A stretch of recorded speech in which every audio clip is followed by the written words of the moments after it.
Blog Talk Radio.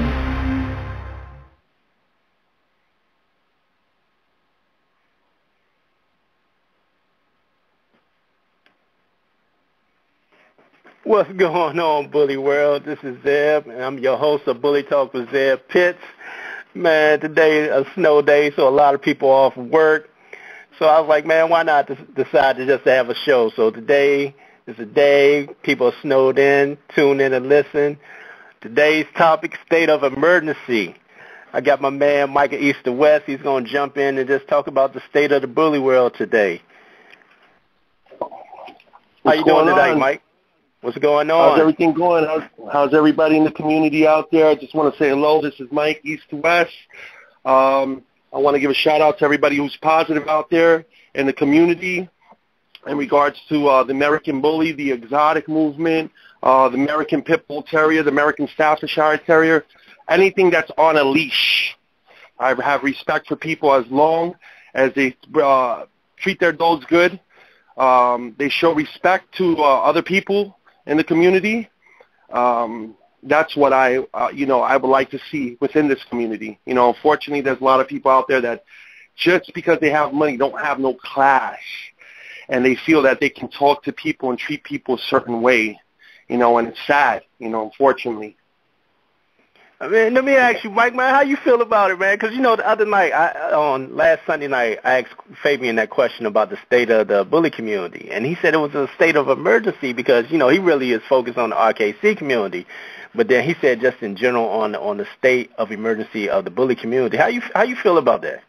Well, I think the bully community is in the state of emergency. I mean, when you really look at the overall grasp of what's going on right now, I mean, a lot of people may not talk about it or somewhat talk about it on Facebook, but there's a lot of things that are going on. Unfortunately, there are people who are coming into the community, whether you want to call it going to a registry or going on Facebook or being part of a board, that are coming into the community for all the wrong reasons. They see big money being spent on dogs, and they're trying to lowball breeders. You have people who are out there campaigning their dogs and showing their dogs all around the United States. You got people that are campaigning their dogs, maybe not showing their dogs, going out to shows and campaigning the dogs all around the United States. I mean, it's a beautiful thing, but at the same time, it's a double-edged sword. Unfortunately, you have a lot of people that are out there that are looking to be part of the bully community and want to own a dog, and they think for $3,500 or $2,000, they're going to buy a dog, and that dog is going to make a statement within the bully community. And that's what you see from a lot of new people that are coming in. I see people who are doing breedings. They don't realize what it takes, to produce a litter. You know what I mean? You got people Talk about that. Talk about that. Talk about the cost to produce a litter and why there's a state of emergency where you see pups going for $500 and $600 and $700 off some big name dogs right now. And just explain to me the process of what it costs to do a litter. I mean, in terms of what it takes, Bentley, he's close to the public. I would like to open them up to certain females, but it's very hard. I mean, I do get people that ask me to breed to their dogs, but, sometimes you don't want to insult them. I mean, what I like to do is I like to breed in-house. Many years ago, people didn't stud out their dogs. This is something that is new, that you've been seeing over the last 5 years, really hardcore, where you see people studying out their dogs. And I always tell people, you're better off doing in-house productions because you know where your dogs are going. Unfortunately, you got people that are fighting where their dog's going. I provided the stud. Without my stud, your dog's wouldn't be anything. I want my name on the papers. If I own the dog and I take the dog back to my house, I have the right to put it on the papers. I mean, just what it takes to have a production, it costs money. I mean, looking back into the pit bull world, okay, because a lot of people do come from the pit bull world. Me, myself, as a person who had pit bulls, who showed pit bulls, who showed Amstaffs, you look at the caliber of dogs that didn't fit their criteria. I always liked it a bullier dog. You understand what I'm saying? I always liked it a dog that had that wow factor. I didn't breed for the norm. I bred for the abnormal. You understand? And that's what made me love this breed. Was seeing the abnormality of the dogs when you see a bully dog. You know what I mean? And I had breeders that I used to deal with, that I used to buy American Staffordshire Terriers, American Pit Bull Terriers, going back to the Sierra bloodline, Knollwoods, and so forth, that had a certain caliber of dogs. I have a 7th-generation pedigree of dogs to this date that are still alive, that have over 300 to 350 champions and grand champions within their lineage. Now, you look, people say, oh, my dog's purple ribbon. That doesn't mean anything. All it means is that your dog is being is documented within the last 7 generations of the lineage that it has, okay? I have a lot of breeders that stopped selling dogs to me once they found that I was breeding American bullies and they didn't want their blood to be tainted. I've seen the dogs change dramatically. I remember before there was a registry for a dog that was called American Bully out there. People bred for what they wanted. I remember there was pocket dogs. People didn't call them pocket dogs. They called them lowriders, Lowriders, exactly. Right? So people just coined the word and put it on, I guess, a registry and call it what they like, because they have the right to do that. But at the end of the day, before it used to be the top 500 kennels, top 1,000 kennels, okay, that was on, on Yahoo, okay? And when you would look at the top 500 kennels or top 100 kennels, it would rotate. You would advertise there. People would go and look at dogs, kind of like Facebook is right now, but a little bit different. You would actually get to look at a dog and say, well, this dog looks like it could fit the criteria within my program. I'm going to breed to this dog for this trait. This dog has a big head. This dog has a nice rear. I'm lacking rear. I'm lacking chest. Oh, this dog is an overall perfection of what I'm looking for. That's what I think made our breed, which some want to call the American Bully, some want to call exotic, whatever you want to call it. Some want to call it American Pit Bull Terrier, but you bred for traits. And those traits that you bred for is what you were looking for. Now, as a registry coming along, let me ask you this, Mike. When you get callers and stuff, do they even care now that your dog is either a champion or a grand champion? Do people even look for that now? Or do they look for the wow factor? I mean, to be honest with you, maybe a year and a half ago, 2 years ago, yeah, that was a big deal. Just like when people were how do I say, they were just looking at pedigrees, and on those pedigrees, they would look and say, well, in that pedigree, that dog has 200 champions, so, that puppy has to come from a champion background, and they would sell a dog off of that. But that doesn't mean that every dog in the litter is going to be a show quality dog. That means that every dog in that litter doesn't necessarily mean that it's not breeding stock.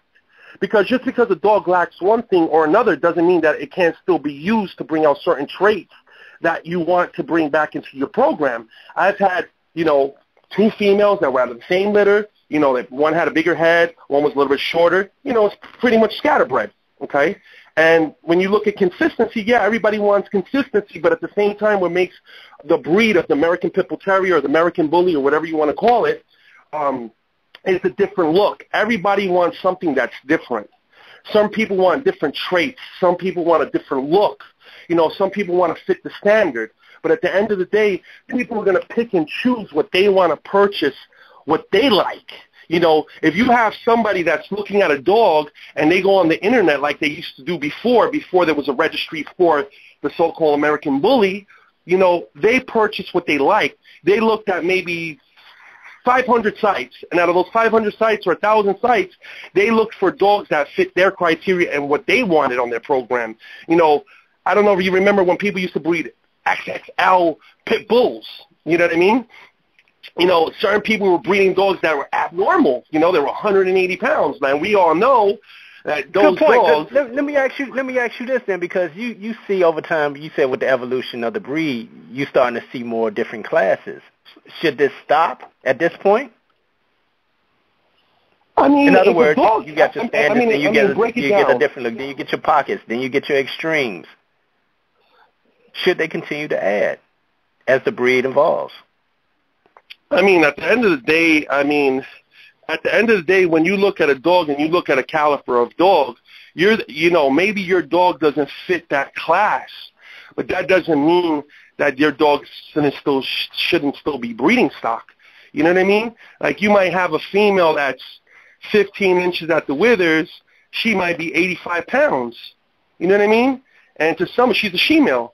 But to somebody else, they might not like that. That dog is too bully. You might have a dog that's 15 inches at the withers, might be 40 pounds. That might be what somebody else is looking for.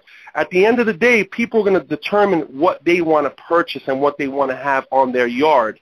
You know, everybody says they have a kennel, but do they really have a kennel? No, because they're not licensed kennels.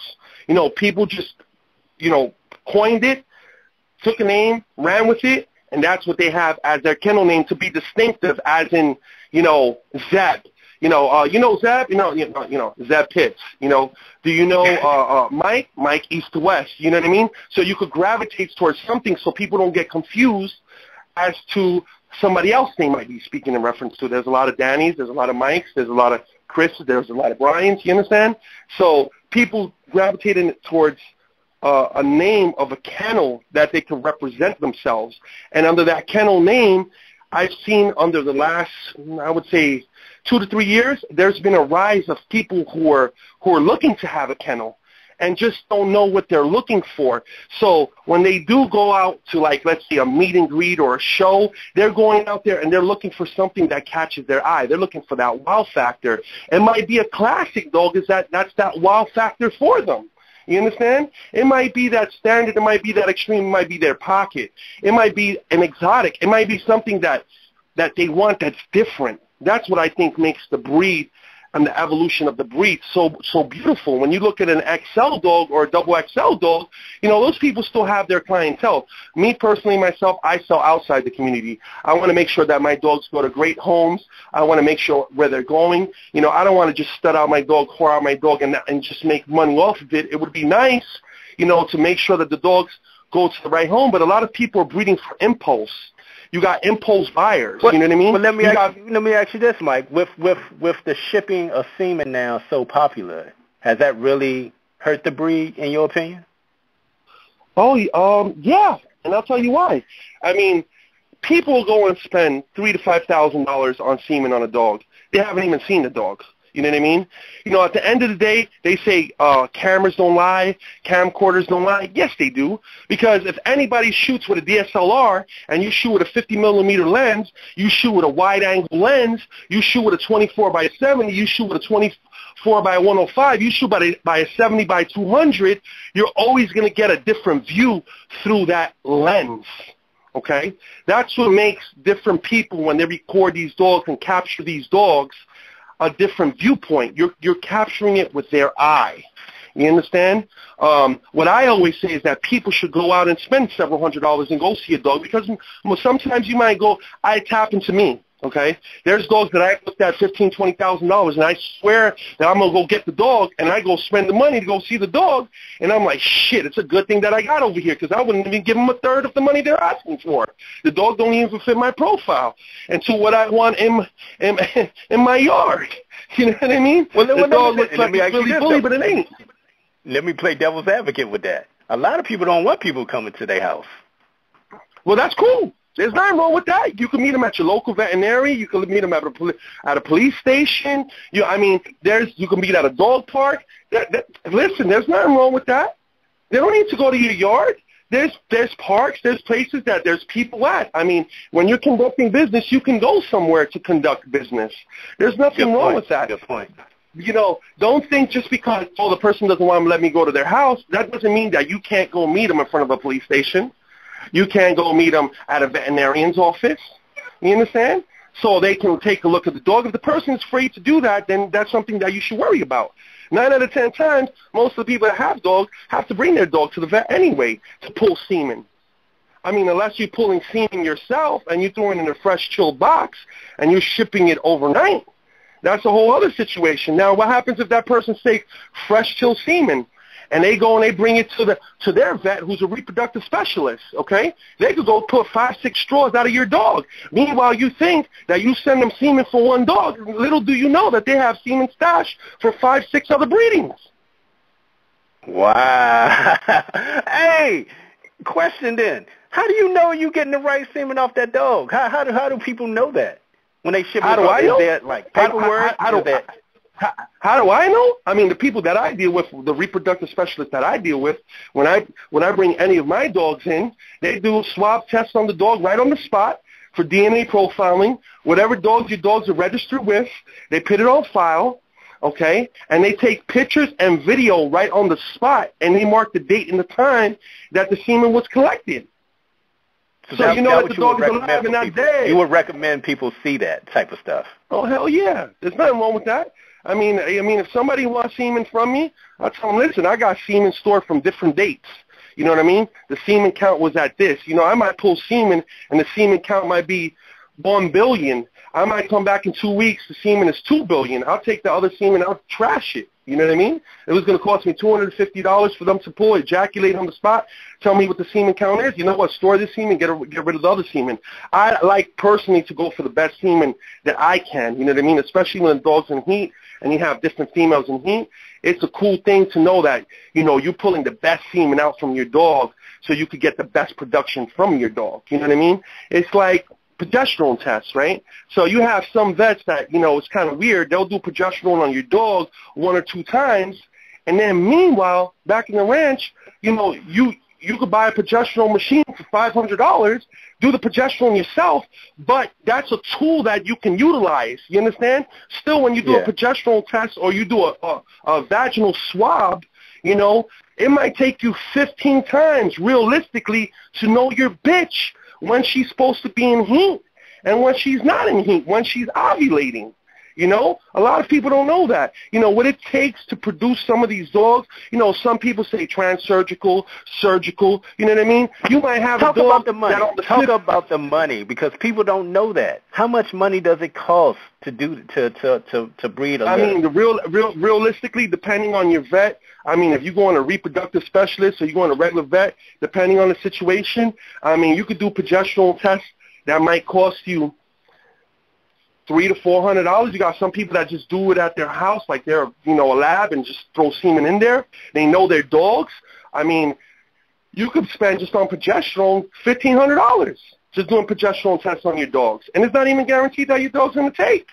So you might be better off getting your own progesterone machine and clocking your dog and then doing a progesterone test maybe once or twice, because you already know your female in her heat cycle. That's certain ways that you can cut costs, just like giving dogs shots.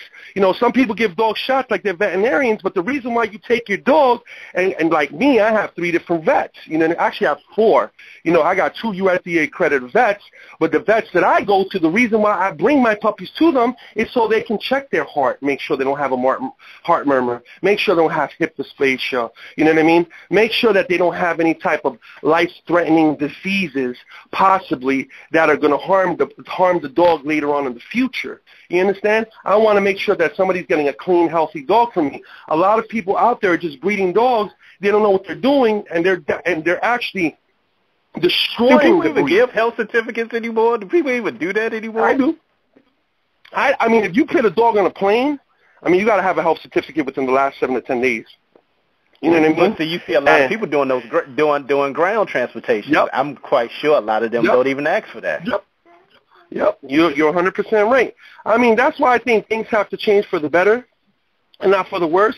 You know, unfortunately, yeah, a lot of people want to breed and they want to make money from it, but the problem is a lot of people have dropped the ball in terms of breeding, you know.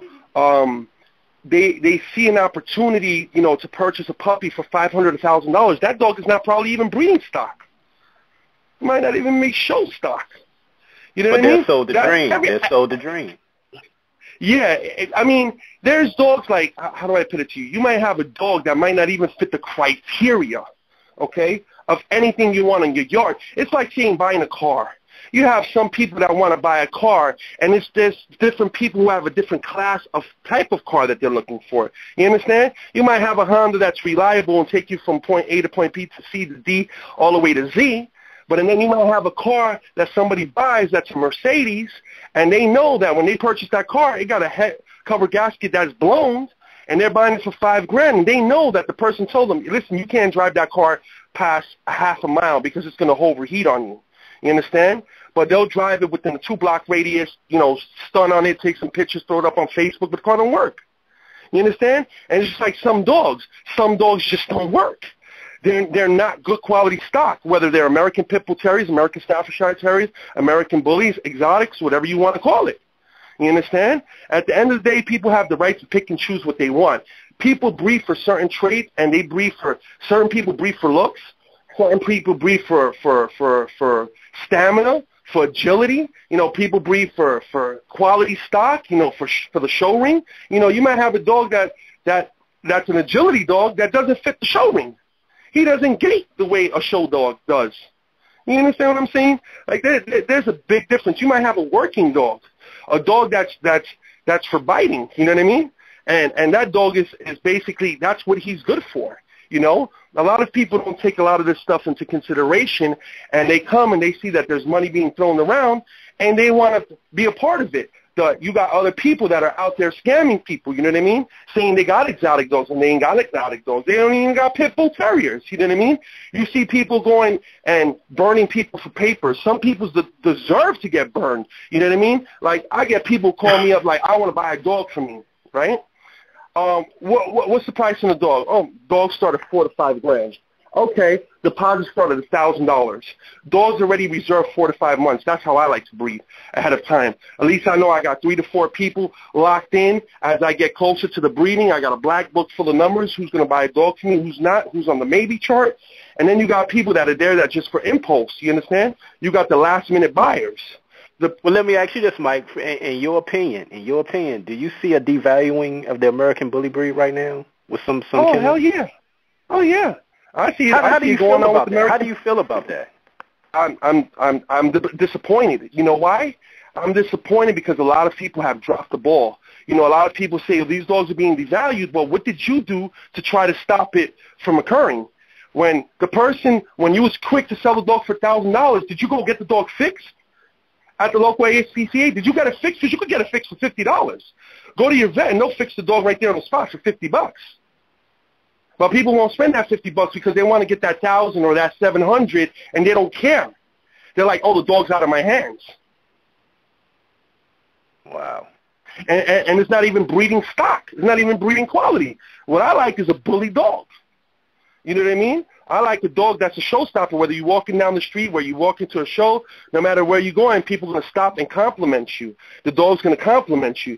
You know what I mean? Do you want to be that guy that when you go walk into the store, people be like, oh, did you see Mike? Oh, yeah, I saw Mike. Oh, who was he with? He was with nobody. Or it's like this conversation. Did you see Mike? Yo, did you see his dog? Oh, he's crazy, man. Yo, I want something like that. I mean, that's the conversation you want coming out of people's mouths when they see the American bully, when they see a bully dog just in general. You understand what I'm saying? You want people to gravitate towards our dogs. There's a lot of dogs that you won't even gravitate towards because people are faking it until they make it. You know what I mean? They're just selling people the hype and the dream. They're photoshopping dogs. They're stretching dogs. There's nothing wrong with taking a good quality picture of a dog, okay? But at the same time, there's something wrong. You know, there's nothing like you can enhance the photo by playing with the color. There's another thing when you start stretching the dog. You start playing with the head size. You start, you know, you're misconceiving people. You know, and at the same time, people deserve to get burned, a lot of people, because they haven't dealt with the right person. There's a lot of reputable people out there that are burning people, okay? There's a lot of people that don't stand behind their product. It's like buying a used car. It's like buying a used car. You know, you buy a used car out the lot, you got a 30-day lemon law that states that something's wrong with that car, you can bring it back to the yard. You understand? Well, it's the same thing when you sell a dog with a contract. You got 5 days. But how many people are doing contracts? That's another thing. How many people are doing contracts? Well, it doesn't matter. I mean, well, that's stupid. That's their problem. If they're not doing it, then that's their problem. They dropped the ball because I'll give you a perfect example. What happens now if you go, well, this is another thing because a lot of times buyers tend to drop the ball. I tell people personally when they buy a dog, don't take a dog out for 4 to 6 months. What do you mean don't take a dog out for 4 to 6 months? Keep it in your yard. Don't bring it to a park. Don't have it sniffing fire hydrants. Don't put the dog in a situation where it's possibly going to get sick. You know, even though you vaccinate your dogs, you're giving the dog the virus and you're giving it the antivirus at the same time. It's just like the flu shot. You know, in the 70s, they were giving out flu shots to people. People were dying from it. And then they realized, everybody was asking, I want the flu shot, I want the flu shot. Well, guess what? They wiped out how many millions of people? Go look in 1908, 1918, when they wiped out something like 5 million people by giving them shots. Giving them the man-made disease. You actually hold up. You actually tell people not to take their dogs out for 4 to 6 months? Yeah, hell yeah. Yeah. Yeah. I tell them they got to get, first of all, if a person buys a dog from me, I want to know the lifestyle that they're living, just to make sure that dog is going to complement them. I might have a certain dog out of the litter that might be a little bit more hyperactive, and he might play around with a lot more other dogs. You might have one that might be attentive towards my child. You might have one that's man shy. I mean, you kind of got to get to know your customer when they're purchasing a dog, because if they're purchasing a dog just on looks out of that litter, then it could be a problem, because later on, that dog might not fit their home. You understand? You might have a biter within that litter that likes to bite and tear things up. You got to let them know that, the customer has to be able to be aware of what they're looking to buy. And a lot of people don't know what they're looking to buy. They're buying just off of looks, and there's nothing wrong with that. People want a clean, healthy dog. There's nothing wrong with that. People want to buy off of looks. There's nothing wrong with that. But this is America, and in America, we fight for our freedom and we fight for our rights. That's what makes this America. We're able to fight for our rights. And this is not a democracy. You know what I mean? I mean, what some people might say it's a democracy, in the sense that we choose the people we elect in office to speak for the people. Be the spokesman. Exactly. But sometimes you don't have that. You know what I mean? You have the blind leading the blind. I'm not going to say I'm the most knowledgeable person in the world, but I'll tell you one thing. I've been around dogs for the last 25 years, and my dad was a breeder. Me and my wife have been together for the last 24 years, and I do know something about blue dogs. I know something about Rottweilers because I had them on premise. You know what I mean? I know something about breeding exotic snakes. Let me ask you this, Mike. What do you say to people, because, when you went on Ralphie's show, a lot of people was bashed and said you was an exotic spokesman. What you got to say about that? I just speak up for the people that don't want to speak up sometimes. You know what I mean? I spoke up for the American Bully when the pit bull people used to tear me a new asshole, because I was breeding dogs that they felt that didn't fall in the realm of their criteria of what their dog should be in their eyes. And out of respect, then I don't breed those dogs and don't purchase a dog from those people. I breed what I like and what I want. Period. Ain't nobody could tell me what I should breed and what I should breed and what I should buy. If I decide I want to go to the pound and adopt a dog that has 5, 6 different breeds in it and has 3 legs and 1 eye, I have the right to do that. But a lot of people don't seem to understand. You can pick and choose whatever you like. This is America. The only thing, if a dog don't fit the criteria of the UKC, they still don't ban dogs. A lot of people go and say, well, the UKC went and they recognized the American Bully. They recognized the American, but, they're going to lose money. They're not losing money. People still registering their dogs even as American Pit Bull Terriers and registering them with other registries as American Bullies. They're not losing money. They want to distinguish the lines, if they can, so they can recognize the breed under their registry. You understand what I'm saying to you? You might have a dog was it a way that you have. Was it a way to separate the two? Because they felt like it was just getting well, I'll give you a perfect example. The American Pit Bull Terrier gene is so strong that you can breed American Bullies and still get American Pit Bull Terriers that still come out of them. The gene is still strong. Yeah. You could get it 4 generations down. You get a dog and you're like, where did this little feeble dog come from?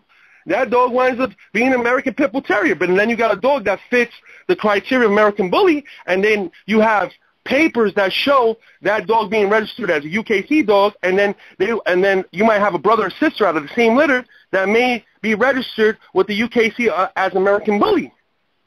You understand what I'm saying to you? So at the end of the day, you got to overlook the dog just in general and see where does it fit and which criteria. So, there's a lot of things that a lot of people are just blindsided to. A lot of people are buying dogs for all the wrong reasons, and it's a shame, you know what I mean? At the end of the day, people should be able to do what they want when they want. There shouldn't be nobody that should just hold them,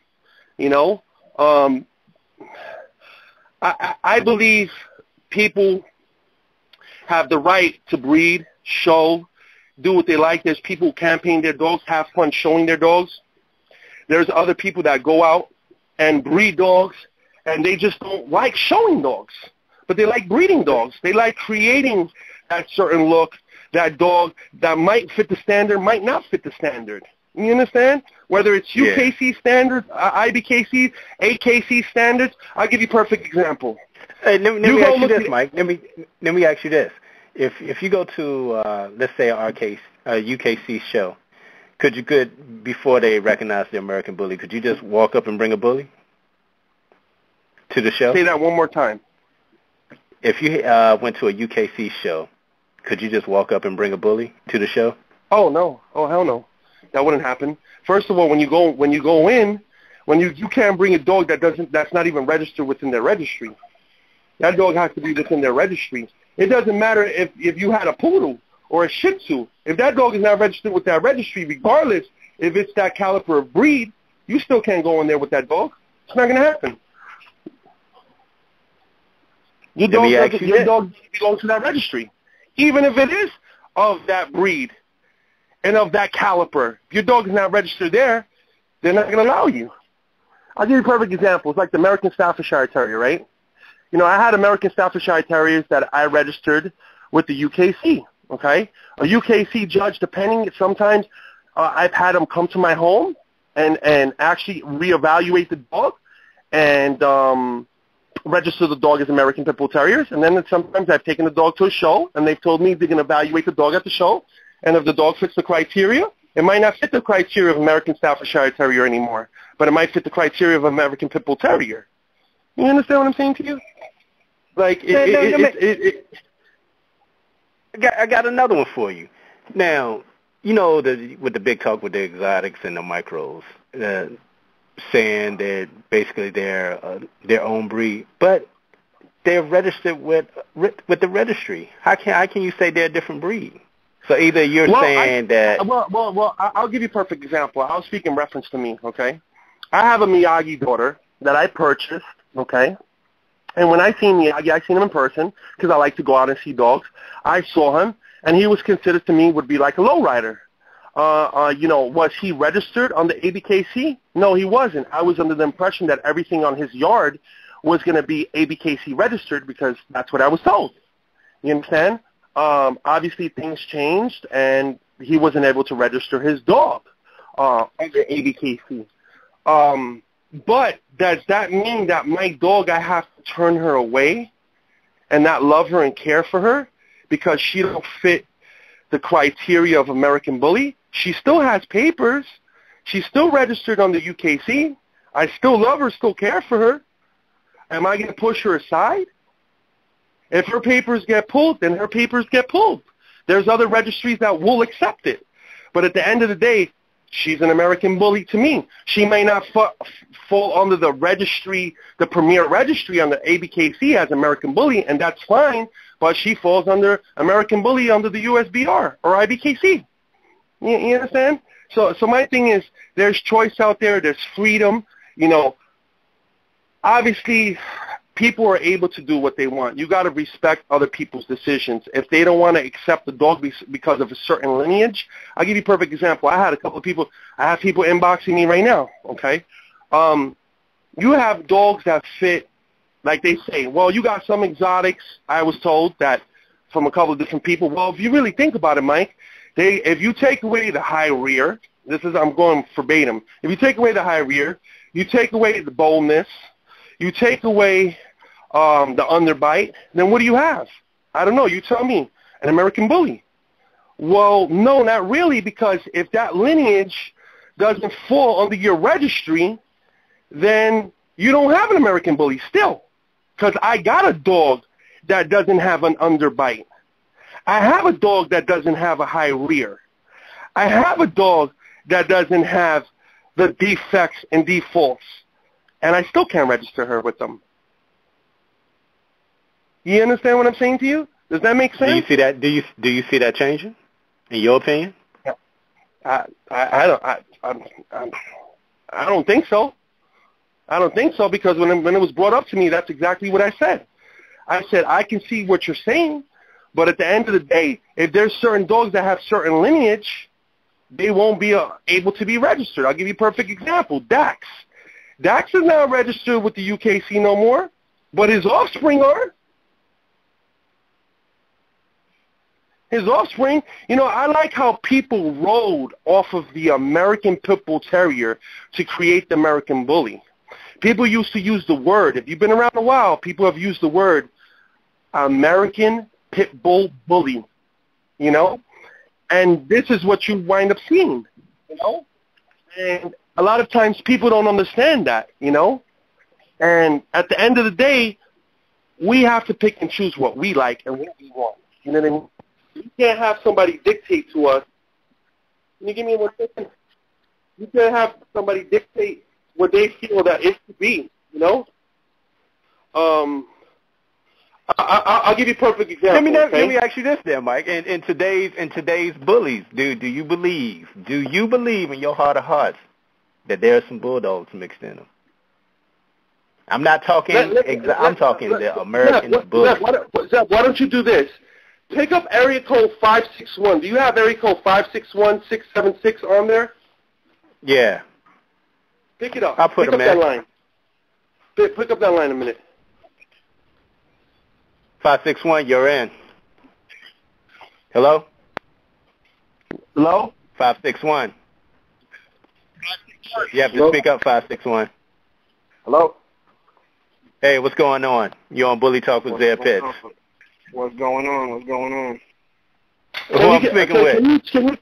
Can you explain to the people who you are so they have a clear understanding? Because a lot of people don't know who you are that might be listening to this radio show. Can you be clear who you are? It's Ariel Mejias. I've been in the community for a little bit, not too long, you know, but I know a little something. And I see what you guys are saying, you know, with Mike, like what you were saying with with Miyagi, how he's not registered and none of his offspring can be registered. But it always puzzles me, even though it's an old topic, you know, but it's worth bringing up. I mean, his littermate brother, Mr. Revy, littermate brothers to Mr. Miyagi, he's ABKC registered. Shit, he's an ABKC champion. He had offspring showing at nationals. Does that make sense? How is that possible? And you know what? I'm gonna play devil's advocate real quick. Okay, I've heard different people say, "Hey, you know what? Have you ever seen Miyagi before? And you ever seen Revy before?" Absolutely. At the end of the day, you know, to me, they could say, "Well, it's dual sired." You know what? Back in the '90s, I had a dog, a female. Okay, that she was 5.5 years old. It was the last time I was gonna get a litter out of her. I dual sired her. Okay? People have been DNAing dogs and dual-siring dogs for a long time. So some might say it's dual-sired. But then again, when you look at this breed, you can breed a litter that's not dual-sired, okay, and you could get scattered breedings. You get a dog out the litter that could be a pocket, and you could get a dog that's an extreme out the litter. You could get a dog that's standard. You could get a dog. So at the end of the day, picking a litter means to the person who's picking the dog. Sometimes people used to go off of the owner and say, well, you bred it. What's pick of the litter? This is 1, 2, 3. Picking the litter to be a dog that has 3 legs. If that person wants that dog and they feel that's the pick of the litter, then that's their pick of the litter. You know? So in terms of that playing devil's advocate, you know, they might say he's dual registered. You know, I'm sorry, dual sired. You understand? So at the end of the day, you know, there's got to be DNA challenges. Supposedly it was going to be done. I don't know. I'm not an owner of the registry. At the end of the day, I know a lot of people go and talk shit and say, oh, Miyagi's paper's been pulled from where? His papers are UKC. They haven't been pulled. Dax is an American bully. He don't fit. You go look at the interview that he did with Zeke. He says right on there his dogs are American Pit Bull bullies. But they wrote off of the name just so they could benefit. When they advertise, people still advertise Pit Bull Terrier. And then they walk them into the American Bully. Or they walk them into, you know, well, there's American Pit Bull Terrier, but, you know, this is the lineage to go for. You have to explain to a customer that if you still have UKC paperwork, that dog doesn't fit the criteria of the UKC, and this is why your dog is considered American Bully. You understand what I'm saying? Let me ask you something, Ariel. How you feel about the state of the bully community right now? I mean, well, what do you?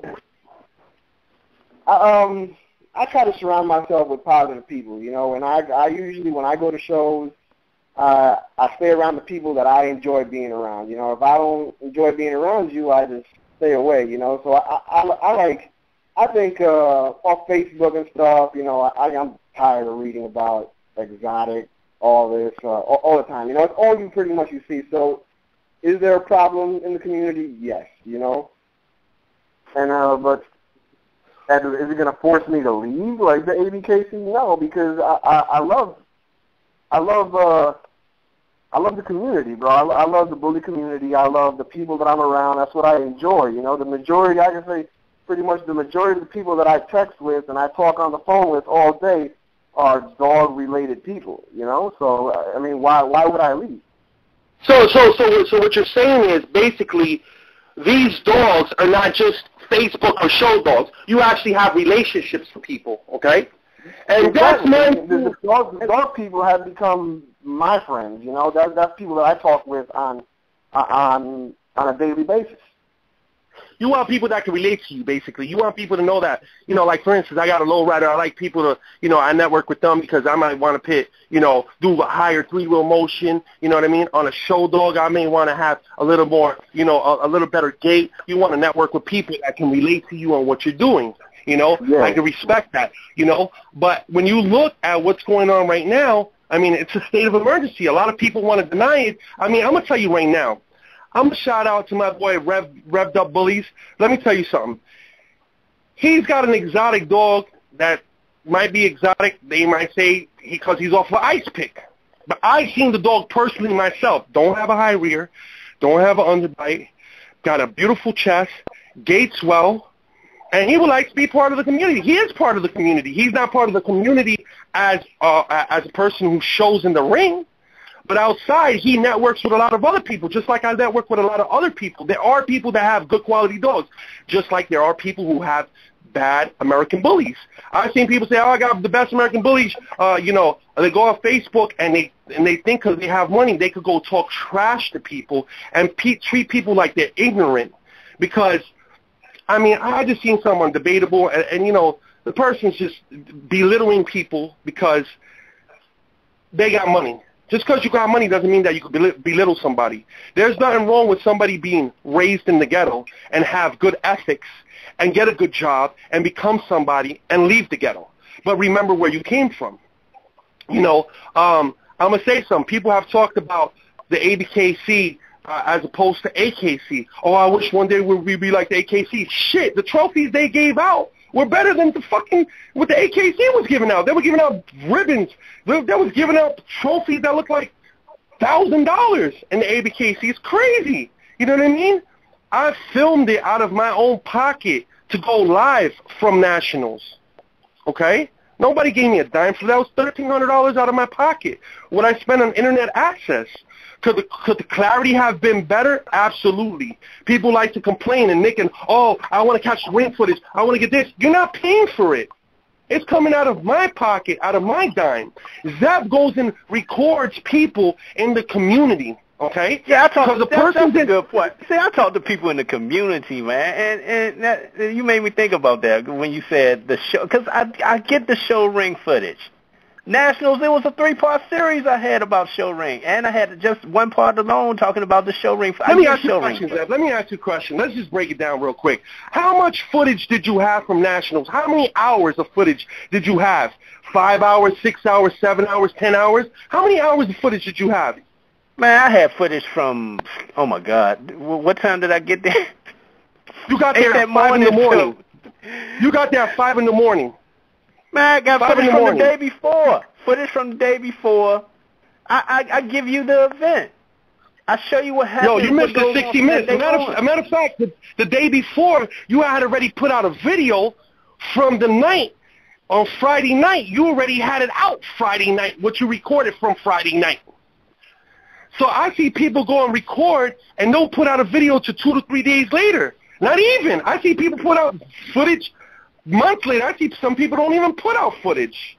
You know what I mean? And it's kind of crazy to me that you go and you record and somebody comes and says something ignorant like, oh, you needed to be focused.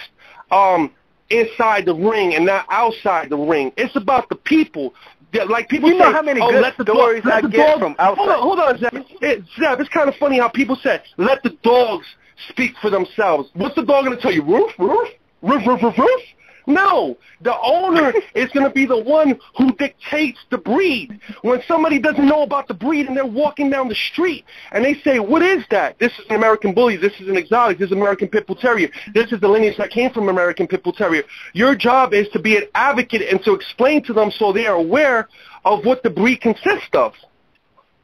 And it's kind of funny that, you know, you go and you record, good stories I and you get got people from got outside the something to ring, say. how people have changed their lives because of the American Bully.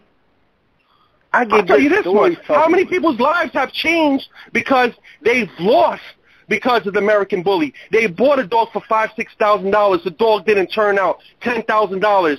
Took money out of their homes, refinanced their homes to buy into the dogs because they wanted to have something real nice. And a lot of people have pride. A lot of people have pride, and they like having nice things. You might have somebody that have a Mercedes, have a BMW, have a high-end car. They're used to the finer things in life. So when they look at a dog, they want the finer thing in life. They want the best quality that they can get. Unfortunately, not everybody can produce that finer quality. You have people that fall in different ranges. You got some people that might sell a dog for $500. The way they see it is like, yo, I got $500, man. You know what I mean? I got $500. That shit, that's half of my mortgage. That's half of my rent. You know what I mean? And they're going to puppy mill the dogs. You got dogs, people that sell dogs for $5,000, $10,000. They whore out the dogs and make as much money as possible. They don't care. You got breeders that are studying out their dogs for $5,000, like they say, 5 racks. They get 5 racks on the stud fee, and they stud out their dog 100 times. 100 times at $5,000 is $500,000. There's a lot of money that people do spend on these dogs. Some people look at it like this.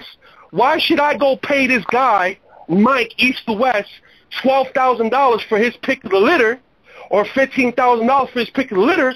I just go pay him $10,000 for a stud fee. I got to pick of the litter male and pick of the litter female. And you know what? Everything after that, I'll just re-up my money, whatever I spent.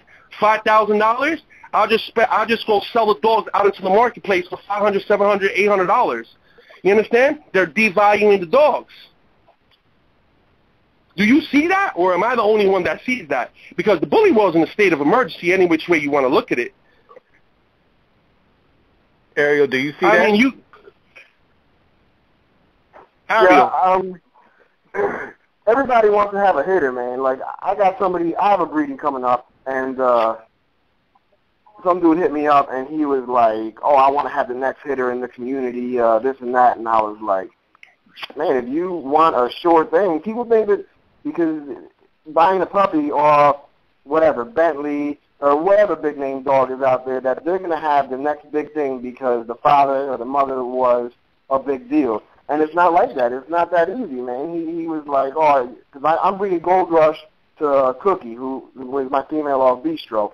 And he was like, I want the next big thing. And I was like, well, then go out, spend a lot of money and buy yourself a 2-, 3-year-old adult male that's a finished product, because I can't guarantee you that off a puppy. I'm very confident in my breeding. I think my litter is going to be consistent. It's going to be very nice, because if not, I wouldn't be doing it. But what was the key word you just said, Ariel? How many people are honest with the people about that? There's breeders out there that are pushing that if you buy my dog off Miyagi, you're going to have the next Miyagi. If you have my dog off, Miyagi. Don't bring up Miyagi. Bring up another dog. Don't bring up Miyagi. Bring up another dog. Bring up Dax. Bring up whoever you want. Yeah. Grand champion dog. Anybody, any big name dog. People think that they're going to have the next whatever dog that is because it's off that dog. I mean, that's not the way it works. You know, another thing that I see people go and say, yo, this guy sells his dogs for $7,000. Yo, I'm gonna go and I'm gonna sell the dog. I'm gonna breed to his dog. I'm gonna sell them for $3,000. You know what I'm saying? Your dog might not even be of that caliber. The reason why, see, this is what I think has changed. You know, what has changed? People used to take pride in their breedings. And what I mean by that is in-house breedings, okay? It's cool that people go and they stud out their dogs and it might feel something, but some people are just studying to these dogs off impulse because, like, I'll see people say, this is my favorite dog right now, like in the last month. So they'll go breed to that dog because that's their favorite dog within the last month. They'll say, like, I'm going to play devil's advocate with that, Mike. Mike, I'm going to play devil's advocate with that. If I'm the person with the hot dog, it's going to be hard to turn down that type money. Like how you saying that you're real selective. Wrong. I turn down people all the time. Wrong. It's hard to turn down the money. Like that. Everybody's not like that, though.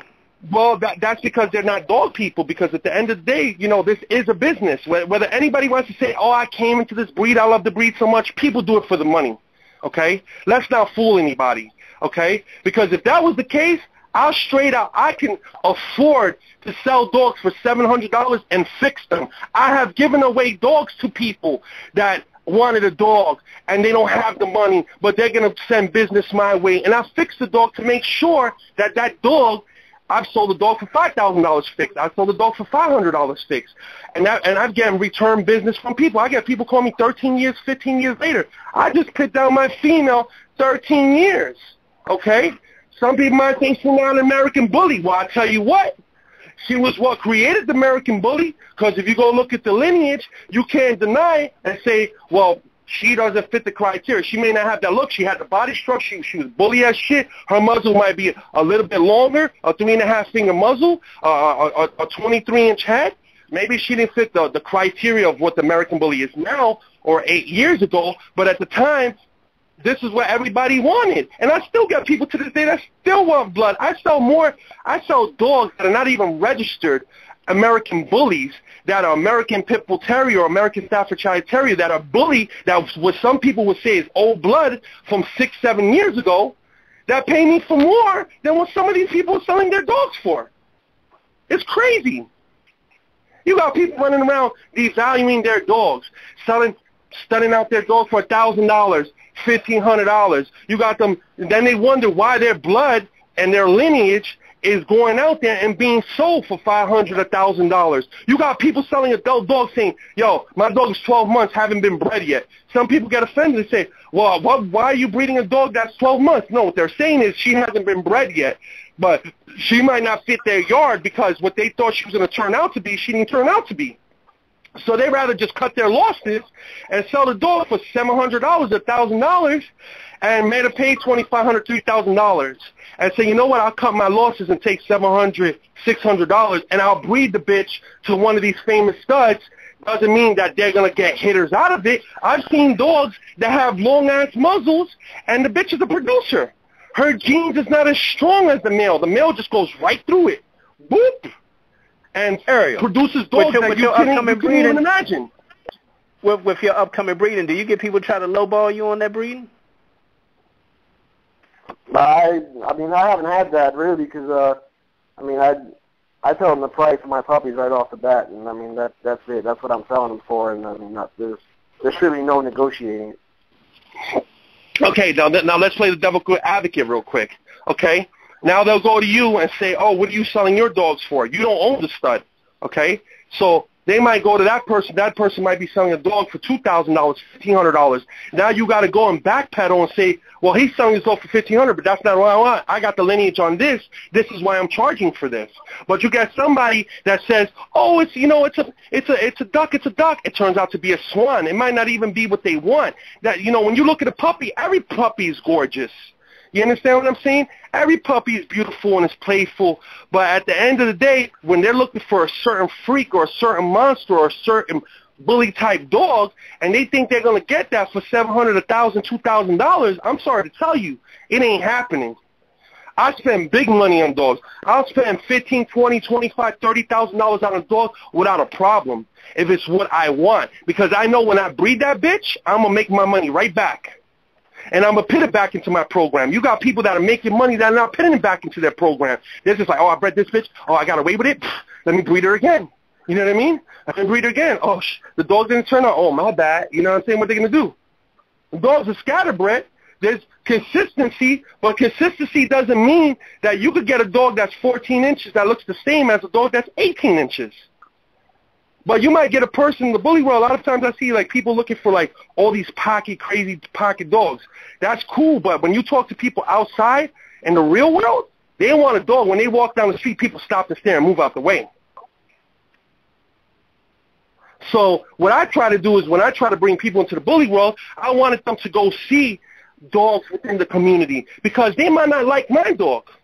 Shit, I might not like my dog. I might want to breed to something within the community because I want to see what's out there. You understand what I'm saying? I might look for certain traits. I might buy a dog knowing that this dog is not going to turn out how I want, but the reason why I bought it is because it's a key to my program. Now, whether the registry states, let's say UKC, AKC, it might not fit their standards. Give you a perfect example. Look at the Frenchie. When you look at the Frenchie, a blue Frenchie is disqualified. They'll tell you in the AKC, that's like breeding, like would it be breeding to the ABKC. They look at it as an exotic dog. And you know what? The people say, hey, just because my dog is blue, I got good structure. It's bully. But that dog don't fit the standard of the AKC. That's the dog, that's the registry that recognized that breed. Man, speaking of Frenchie, I remember I saw that Westminster show, and did you see that Frenchie on the Westminster show, Mike? Yeah, of course. I watched the Westminster show. If you cut the ears, it looked like the goat. I was shocked. Well, what you mean, the shorty bull, the goat? Yeah. The shorty bull? Yeah. Well, you got to understand something. The shorty bull comes, it's part, I can't speak on it because I'm not the creator of the shorty bull. Maybe we need to get Jamie Sweet on one day, and maybe she could break it down. But the shorty bull, from what I understand, comes with Frenchie genes. You understand what I'm saying? So you might get a dog that might resemble a Frenchie out of it, just like I said about the American Pit Bull Terrier. You might breed American Bully and get a Pit Bull that comes out of it. A classic-looking dog. You understand what I'm saying? But at the end of the day, that's still in its stages from what I understand. I don't know if it's a F2, F3, or it's established breed. Obviously, it's an established breed because they have their own registry. But it's just like the English Bulldog. You know what I mean? You go look at color English Bulldogs for a lilac, which would be like a Champagne in our world, a lilac tri, you're talking about $30,000 if you want breeding rights. Non-breeding rights, you're talking about $15,000, and that dog is getting fixed. Okay? But if you go look at the AKC standards, they don't. That's a no-no. That's a big no-no. You should not be breeding that dog ever. But so there's other registries that have other problems too with hanging dogs. I speak to bulldog breeders. I speak to people who have masters, Connie Corsos, Pretzels. I've seen everything put into the so-called American Pit Bull Terrier throughout the years. Okay? I've seen dogs that have Pretzel. I've seen dogs. I know that there's certain dogs that have certain lineage that have mastiff in them. And there's dogs still around that still have that lineage, and they're registered with a registry club or different registries. But because it's 4, 5, 6 generations back, people don't know about it. They go look at the first 3 generations, and they don't realize that it's still in there. So to me, there's like a lot of knowledge. They say knowledge is the key, but sometimes people don't know the knowledge. You got people who come into the community that have absolutely no idea of where the American Pit Bull Terrier, they haven't been around long enough. They just bought into this because they want something that's nice in this, but it doesn't necessarily. They might be breeding for a certain trait, and this certain dog, let's say like Prince Braid, they might breed to that dog because they want a certain look that has more of a bulldogish feature. They might breed to Michelin. You know, it's kind of funny. I remember when people used to call Michelin, before the ABKC was around, with Michelin dogs. They used to call them Michelin dogs. You know what I mean? All those are Michelin dogs. They wouldn't even consider them American Pit Bull Terrier. They knew that those dogs were mixed with bulldog. They'll say, oh, that's a Michelin dog. You understand what I'm saying to you? Or they'll say like, oh, this line, oh, that dog has Mastiff in it. Oh, that dog has Oldie in it. You know what I mean? And some of these dogs are registered still to this day as American Bullies or American Pit Bull Terriers or whatever you want to say that they're registered, even still under ADBA. You know what I mean? Well, Mike, so, the show is wrapping up, man. I appreciate you coming in for this 60 minutes, man. Any last words? We got 30 seconds left. Man, God bless everybody who's positive. Shout out to everybody who's who's helped me throughout my struggle, everybody who's been positive with me, man, and I want to thank everybody for listening in. Share the link. Let people hear what's going on. Tune in to ZEB PITS, and we're going to get it cracked, and we're going to bring it back to you. We're going to come back, and we're going to talk about some other stuff, because I got people inboxing me talking about they want to go online and talk. So we're going to have to bring the show back. I appreciate y'all time. Thank you. We are out of here. Peace.